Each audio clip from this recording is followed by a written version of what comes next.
What's up, guys? My name is Zach, and this week I've been driving the 2024 Lexus TX350 Luxury all-wheel drive. Up front is a 2.4-liter turbocharged inline-4, and down below is an 8-speed automatic transmission. Now, I am super excited to be driving and filming this Lexus TX because this is the first ever Lexus TX. This is a brand new model for Lexus. They've never done a TX before, and so I'm very excited to get behind the wheel. This vehicle is based off of the Toyota Grand Highlander, another brand new vehicle for 2024, which I have a full review of on my channel as well if you'd like to check out that vehicle. I'm going to be referencing it quite a bit in this video, so hopefully that helps narrow down your vehicle search. But if you would like to submit your own vehicle, you can head on over to my website, zackpradel.com/submit.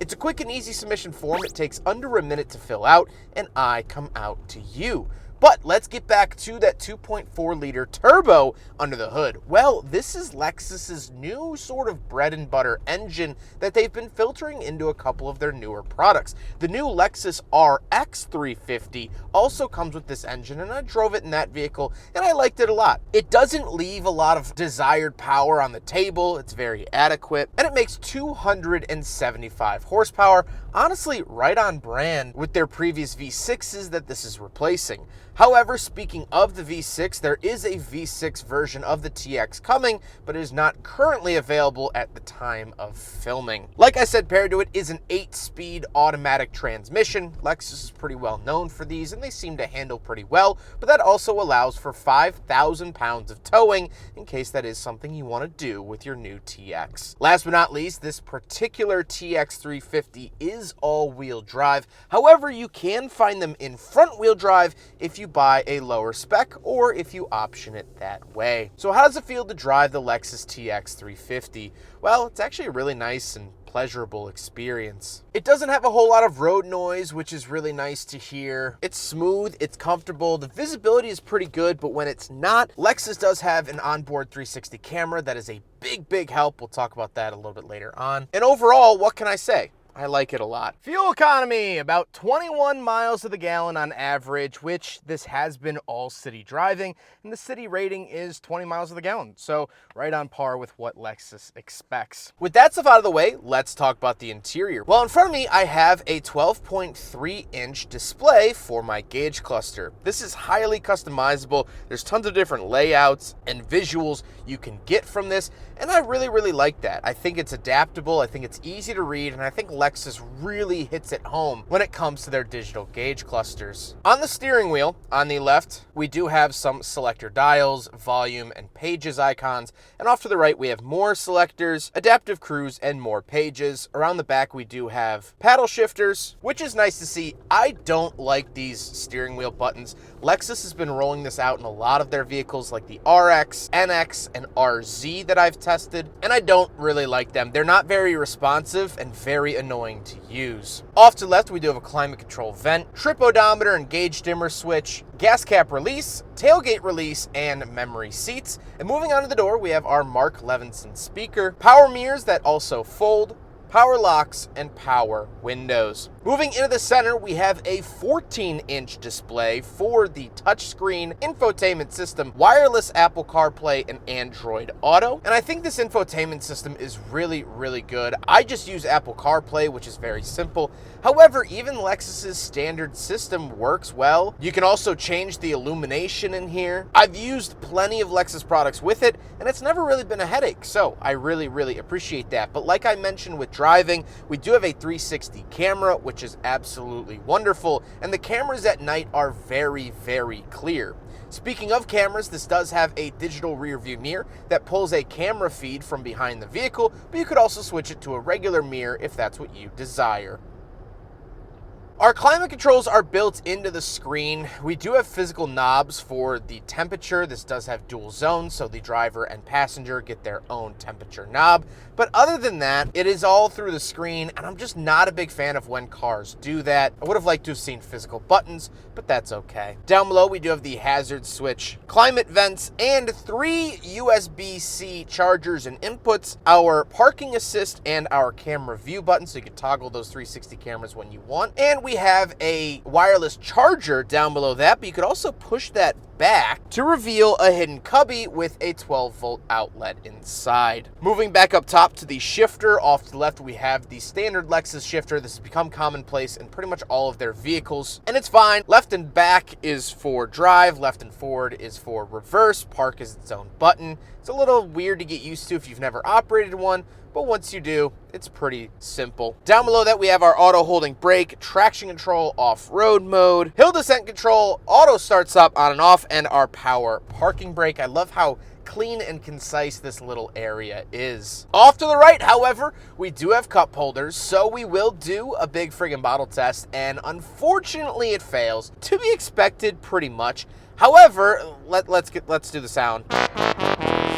I think these cup holders are actually really interesting, and they're really nice because they're modular. You just sort of hit this button and you can remove them and put them back in. Makes cleaning them really, really easy, and I like that Lexus did that. What I don't like that Lexus did is the clamshell opening center console, because there's not one button that will open up both sides. You have to open up both sides individually. Now, it's not a huge deal, but just a tiny bit annoying. Moving on to the seats are heated, ventilated, power and memory, and they are very comfortable. It's to be expected out of Lexus. I would expect nothing less, and they hit the nail on the head just like they always do. However, speaking of seats, we have 2 more rows of seating. So let's go do some backseat reviews. All right, so we're now in the second row of the Lexus TX350 luxury all-wheel drive, and a couple of things to note. First of all, in its normal seating position, my knees are not hitting the seat in front of me, my head is not hitting the ceiling. Lovely thing to see. Down here, we do have our own climate controls for the second row, fan speed, temperature, heated and ventilated seats. That's right, the second row in the TX gets ventilated seats along with heated seats. Absolutely lovely to see. It's rare you see that in cars. The Toyota Sequoia Platinum that I drove last year also had that, so kind of in that Toyota family, but still very cool. In the center here, we also have the same removable cup holders. I'm wondering if you could just buy these at the Toyota dealer or whatnot, because these are very modular. You just kind of toss them around. There, put them back in, and they are nice and sturdy as well when they are in. So we can take both of these out if we don't want cup holders at all. Kind of fun thing to do. Other than that, nothing like terribly crazy back here in terms of amenities. Just love to see that heated and ventilated seats. But let's hop into the third row. All right, now we're in the third row of the Lexus TX luxury all-wheel drive, TX350 luxury all-wheel drive. And this is the impressive part. This is the same as the Grand Highlander, but still carries over the TX. The third row is genuinely impressive when it comes to fitting an adult. I'm sitting with my knees forward, head up straight, I guess. I'm 5'11". I'm not a small guy. I've never been called small in my entire life, and I fit back here. I could ride back here. Now, the dismount isn't amazing, but I could ride back here pretty happily and not have any complaints. I'm not bashing my head on every pothole in the state. I'm not bashing my knees just in case the person in front of me wants to sit normally as well.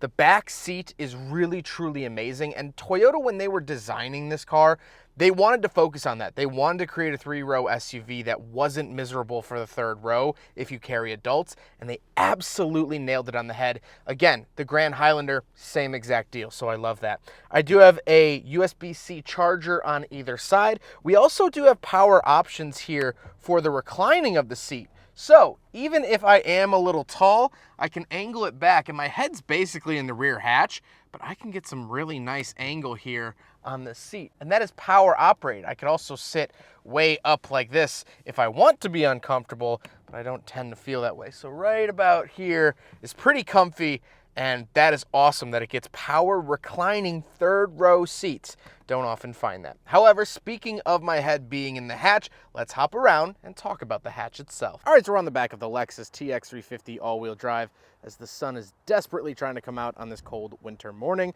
But we do have the key fob here, press and hold for the rear trunk release. Power tailgate, of course. While we do have the key fob here for a second, one thing that has really bothered me about Toyota and Lexus as of recent is that there's no remote start from the key. Now, there is an app to do it, and you can download the app for free. It's fine, it works. But as someone that doesn't hook up their phone to every single car that I get, being a journalist, I know this is a very niche complaint. There is no remote start on the key fob. So They can turn it off anytime they want, and when the car's modem ends up no longer being serviced, like a 3G, 4G, 5G car, whenever they stop using those towers, you're gonna lose the remote start. So just something to keep in mind. But once we are back here we have the third row seats we just did a review from. I do get a little 12-volt outlet down here. Love to see that. Pop this open. We do have some safety equipment like the jack. We have a privacy cover we can install, things of that nature. And there is a spare tire down below there. But we do have these switches here for the third row. That is power folding. So gone are the days of stressing out your back. Watch, the headrest is gonna go. There it is. We could do the same side here, or the same over on this side.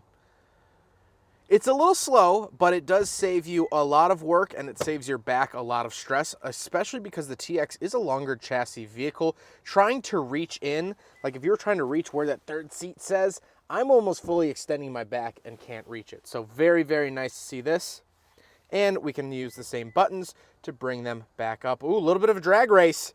It seems like the passenger side is coming up a little bit quicker.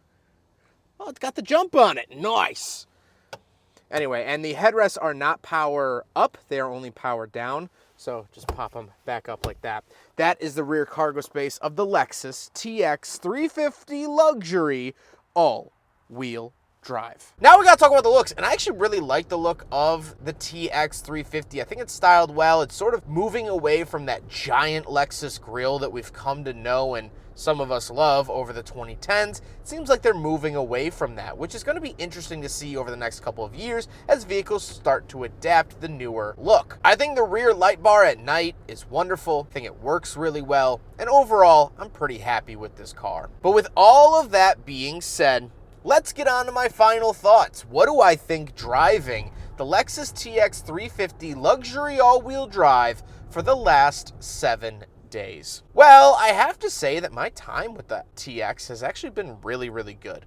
I've enjoyed driving it. I don't think it's too large for the average person to drive. I felt comfortable driving it. My dad felt comfortable driving it. And so that's nice to see. You're not driving a land barge if you want to move up from the RX to the TX. I think all the tech in here is pretty good. I like the touchscreen display. I like the dual zone climate, heated ventilated seats, digital rear view mirror, all of those goodies. I think it all works well together. Although I do wish that the interior got just a little something extra special. Just a lot of brown, black, and silver in here. And when I'm paying $70,000, I wanted to just have a little bit of that edge. I think Volvo cars do it really, really well. Take a look at this XC90, which is kind of in this range, 3-row luxury SUV. I think this interior is just prettier to look at, but Lexus has never been known for their show-stopping guts. But now comes the price. This vehicle is $70,000, at least estimated $70,000. You saw estimated. That's because this is actually a pre-production vehicle. So this is technically a prototype. The VIN number is number 9. This is the 9th TX they ever made. And so since this vehicle won't be for sale, the estimated MSRP was $69,814.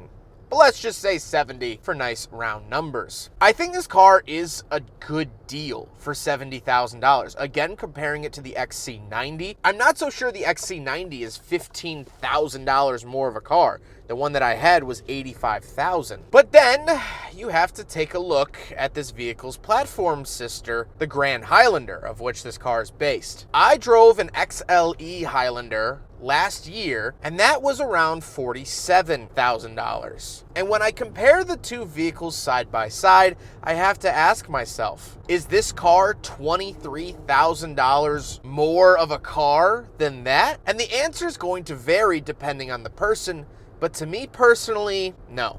If it were my money on the line, if I had to spend my hard-earned cash and I wanted a Toyota designed and built 3-row SUV that's brand new for 2024, I would buy the Toyota Grand Highlander. I think it fills 90% of the boxes that this vehicle fills just for a lot less money. Yes, that interior is going to feel cheaper, but it has the same engine. It drives in a very similar way. It had heated seats, which is good enough for me. Another big highlight of the Grand Highlander over the TX is that the TX has electronic door handles. So on the outside, there's like a button on the handle, and then on the inside, you just push this little thumb button to open the door. Although I've never seen it happen, there's a concern that they might break down the road, and the Grand Highlander doesn't have that tech in it. And while the mood lighting in here is nice, and Mark Levinson is most certainly worth a couple of extra bucks, I just feel like I would gravitate towards the Grand Highlander. And people always ask me, what would you buy? What would you put your money towards? And so today,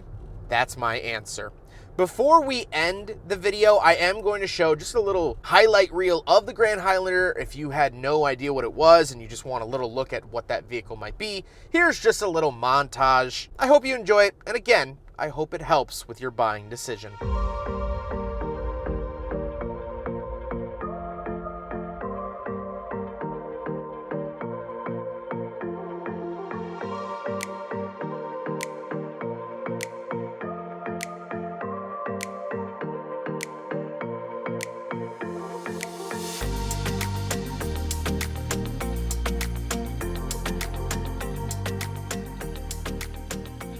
I hope you guys enjoyed the video. Huge thank you to Lexus for sending me this vehicle for the last 7 days. Lexus is fantastic to work with. I have 2 more Lexus brand new videos coming out in the next month or so. I have an NX video and an RZ, their brand new electric vehicle coming. They're fantastic to work with. I have no complaints, and I hope to work with them again more in the future. But I hope you guys enjoyed the video. Don't forget to rate the video, comment on the video, and subscribe if you really liked it. Take care, guys.